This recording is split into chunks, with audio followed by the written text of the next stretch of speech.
오늘은 소명 7번째 시간, 하나님에 의한, 하나님을 향한, 하나님을 위한이라는 제목으로 하나님 말씀 전하도록 하겠습니다.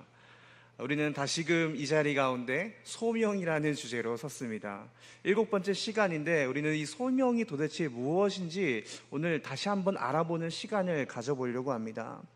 여러분, 이 소명이라는 이 단어는 신앙의 역사 속에서 오랫동안 회자되었습니다. 그리고 이 소명이라는 단어는 많은 이들로 하여금 마음의 울림과 방향을 가르쳐 주기도 하였습니다. 우리도 이 소명이라는 단어에 언젠가는 이 마음이 막 뛰거나 내가 하나님을 위해서 부름받은 자로서 이 소명을 위해 어떻게 살아가야 하지라면서 우리의 열정이 불타올랐던 적도 있었습니다. 그러나 이 소명이라는 단어는 어느샌가 점점 흐려지기 시작했습니다. 우리의 삶에서도 점점 흐려지기 시작했습니다. 이 소명을 직업과 동일시하기도 하고 때로는 이 소명이라는 단어가 세속적인 언어에 밀려 사라지기도 했습니다.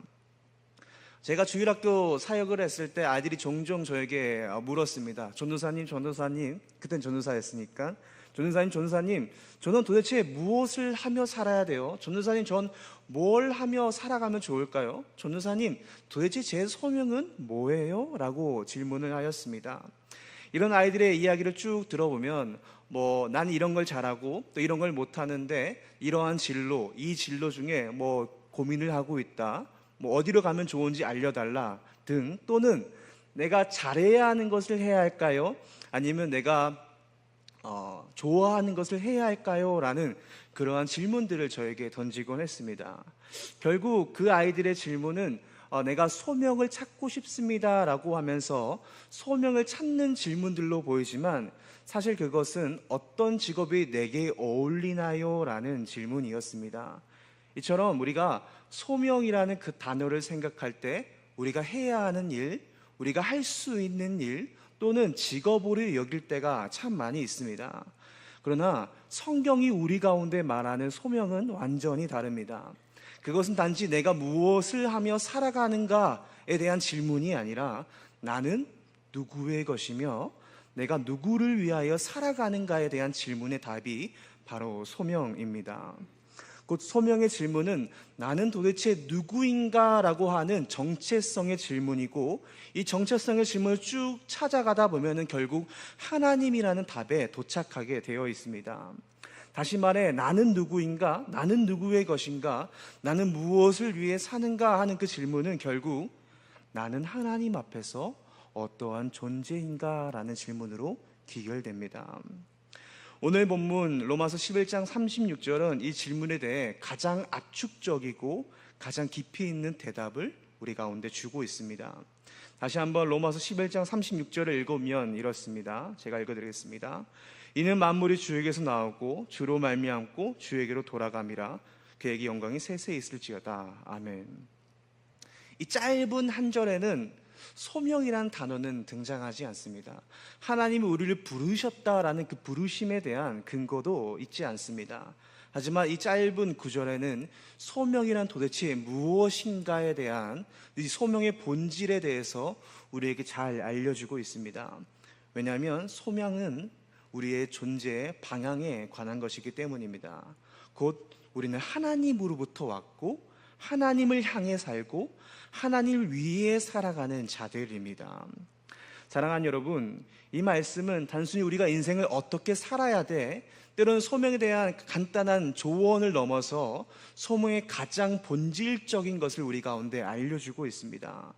소명은 어떠한 직업, 어떠한 활동이기 이전에 하나님으로부터 시작되어서 하나님과 함께 살아가며 하나님께 드려지는 인생을 말합니다. 오늘 말씀을 통해 여러분과 함께 나눌 진리가 바로 이 말씀입니다. 우리는 이 로마서 11장 36절을 통하여서 도대체 소명이란 무엇인지에 대해서 하나씩 알아보도록 하겠습니다. 첫 번째로 소명은 내가 시작한 것이 아니라 하나님으로부터 시작된 것입니다. 로마서 11장 36절 첫 번째 이렇게 말합니다. 이는 만물이 주에게서 나왔다. 여기서 주는 예수 그리스도를 가리킵니다. 모든 시작이 주님에게 있다는 것을 말하는 본문입니다. 우리는 흔히 내 삶의 주도권이 내게 있다고 생각하며 그렇게 살아갑니다. 내가 선택하고 내가 계획하고 내가 무엇인가를 책임지는 삶을 살아가는 것이죠. 그러나 성경은 그것에 대해서 오해이며 때로는 사람의 교만이라고 지적합니다. 우리는 시작부터 우리 스스로 존재한 적은 단 한순간도 없습니다. 우리는 하나님으로부터 지음받은 존재이며 하나님께 부름받은 존재입니다. 우리는 하나님의 형상으로 또한 창조된 존재들입니다. 곧 우리는 하나님에 의해 하나님의 의도대로 만들어진 존재이죠. 그렇게 우리의 소명의 출발은 나를 지으셨다, 하나님께서 나를 지으셨다라고 하는 그 진리에서 출발하게 됩니다. 우리가 하나님도 없이 하나님을 배제하고 내가 누구이지? 내가 어떻게 살아야지? 하고 탐구하기 시작하면 사람은 결국 소명이라는 그 껍데기만 있고 내가 선택한 직업 가운데, 내가 선택한 일 가운데 허무한 삶을 살아가게 되어 있습니다. 그래서 오스 기니스는 소명이란 책에서 이렇게 말합니다.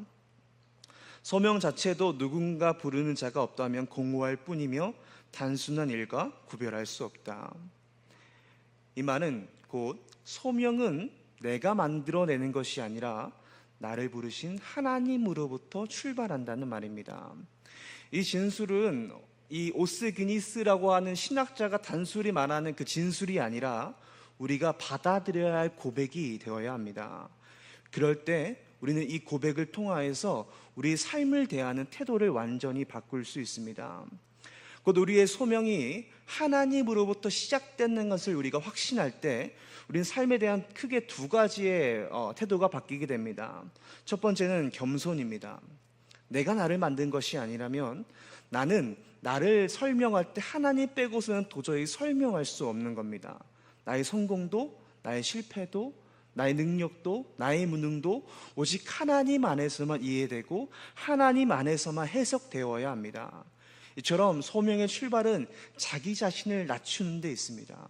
전지전능하신 하나님을 알 때 나를 낮추고 그 주님께로 살아가는 것이죠. 그리고 동시에 담대함이라는 삶의 태도도 있습니다.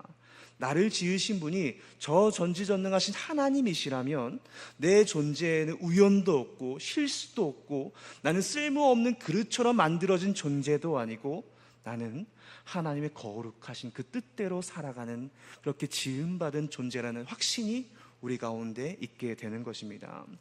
예레미야 1장 5절에 하나님 우리 가운데 말씀합니다. 내가 너를 모태에 짓기 전에 너를 알았다. 우리가 살다 보니 우리가 좀 좋은 삶, 뭔가 거룩한 삶을 살다 보니 하나님이 너 참 좋아 보이네 하고 우리를 선택하시고 우리가 그 하나님의 계획 속에 쏙 들어간 것이 아니라 우리는 이미 세상이 있기 전부터, 창세 전부터 하나님의 계획 속에 창조된 존재들입니다. 이러한 하나님의 부르심은 목회자나 선교사에만 해당되는 것이 아닙니다. 모든 그리스도인은 하나님에 의해 창조된 존재이며 하나님에 의해 부름받은 사람들입니다.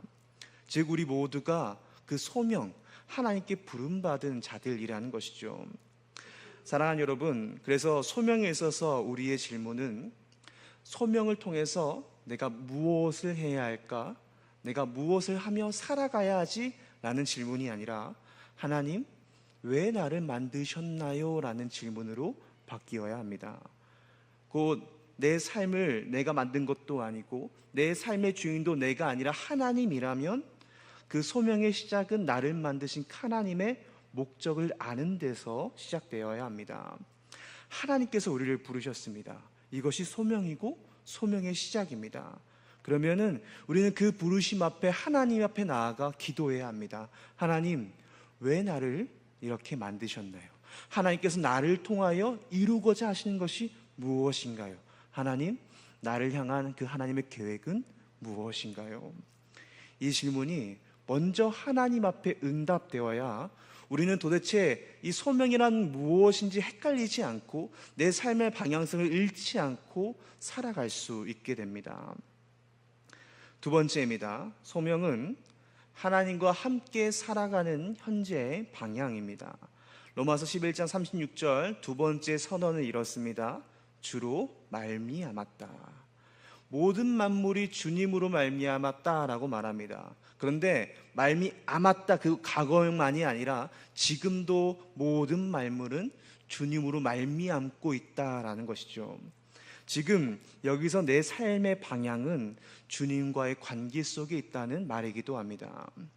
곧 주님으로 우리가 말미암았고 지금도 주로 말미암아 살아가고 그렇게 우리의 모든 방향은 주님이어야 하기 때문에 이 방향이 올바르기 위해서 항상 우리는 주님과 올바른 관계를 유지해야 합니다.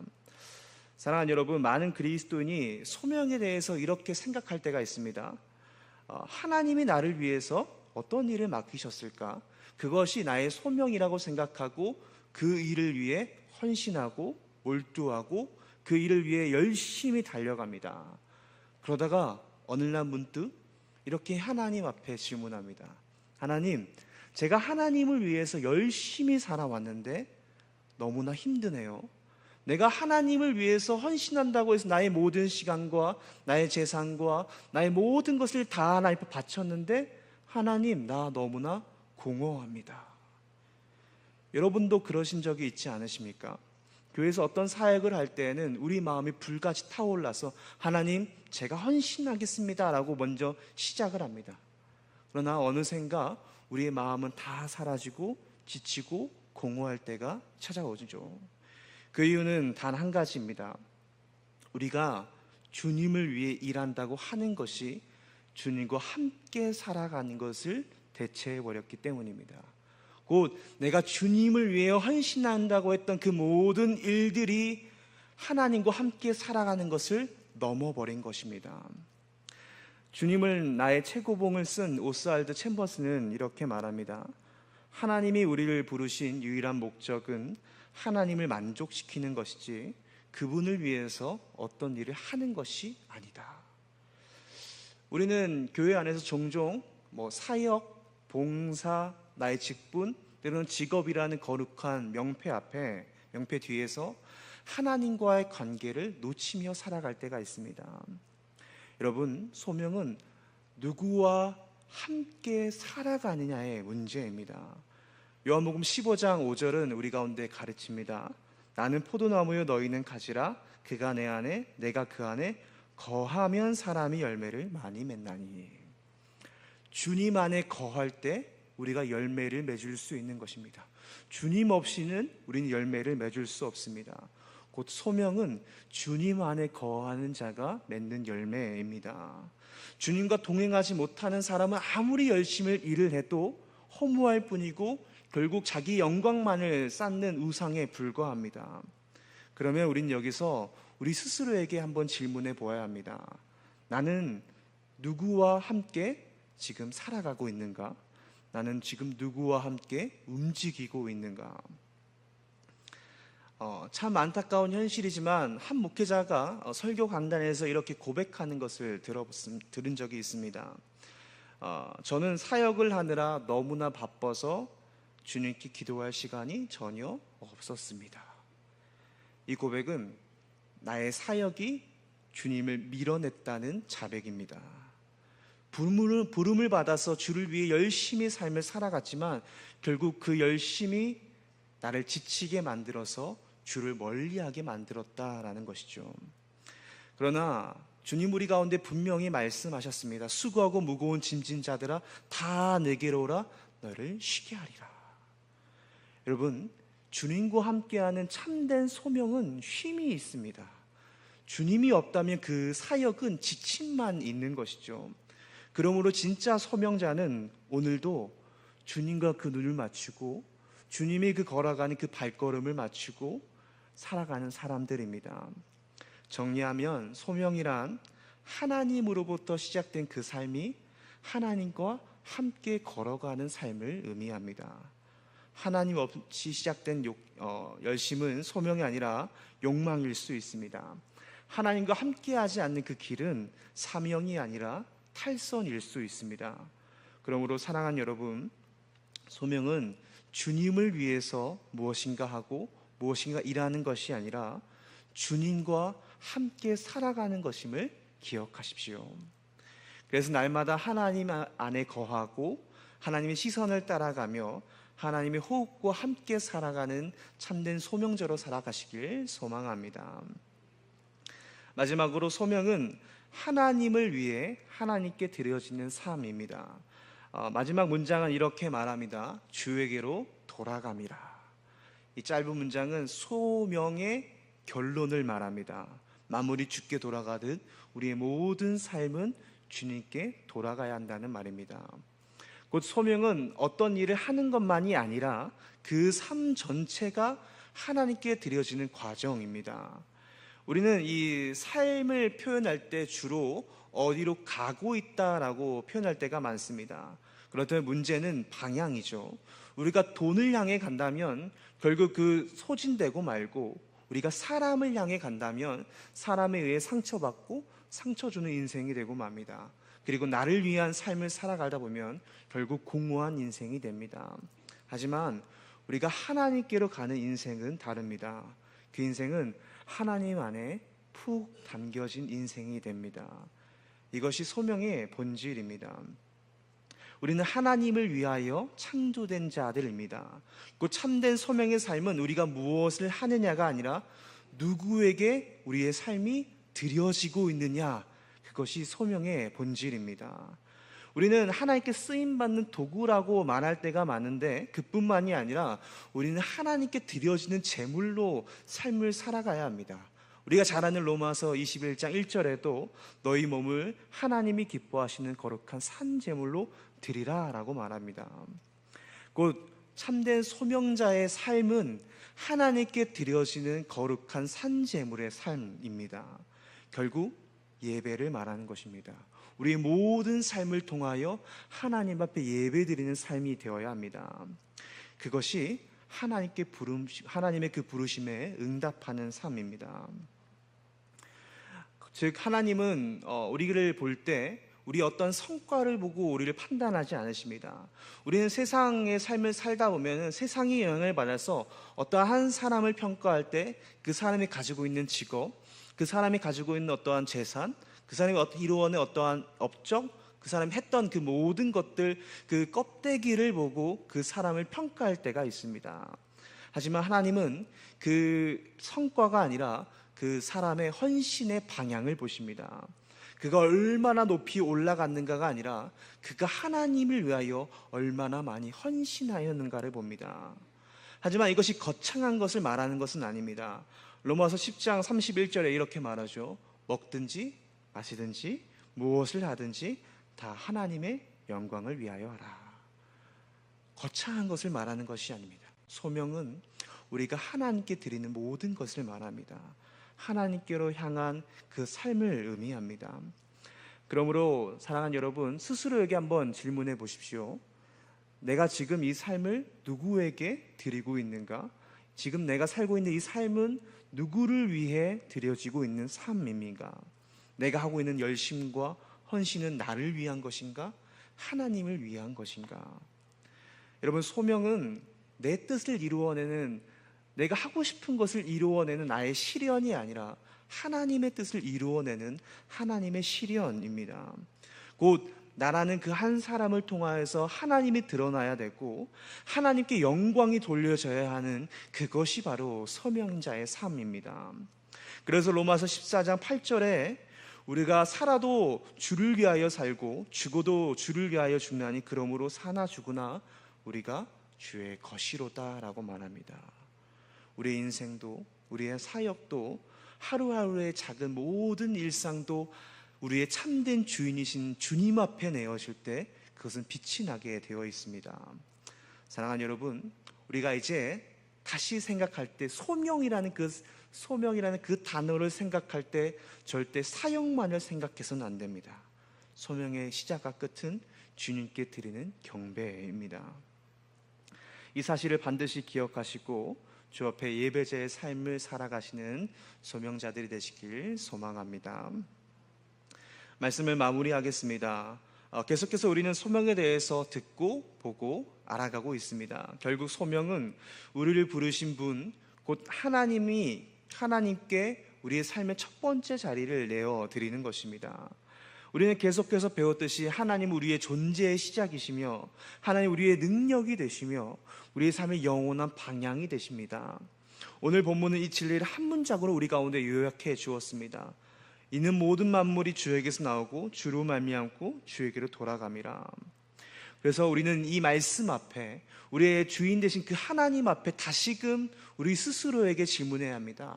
나는 누구로 말미암는 사람인가? 나는 누구로 시작되었는가? 나는 누구를 위한 자인가? 나는 누구의 것인가? 우리는 이 질문 앞에 오직 하나님 한 분뿐입니다 라고 담대히 고백할 수 있는 자들이 되어야 합니다. 오스왈드 챔버스가 그의 책에서 수없이 강조한 말이 있습니다. 절대적으로 하나님의 것이 되라. 절대적으로 우리는 하나님의 것으로 살아가야 합니다. 이 말은 결국 나의 첫 번째 자리를 오직 하나님께 드려야 한다는 것입니다. 우리의 주 되신 그 하나님이 나의 삶의 첫 번째 자리에 계실 때 모든 것은 제자리에 찾아가게 되어 있습니다.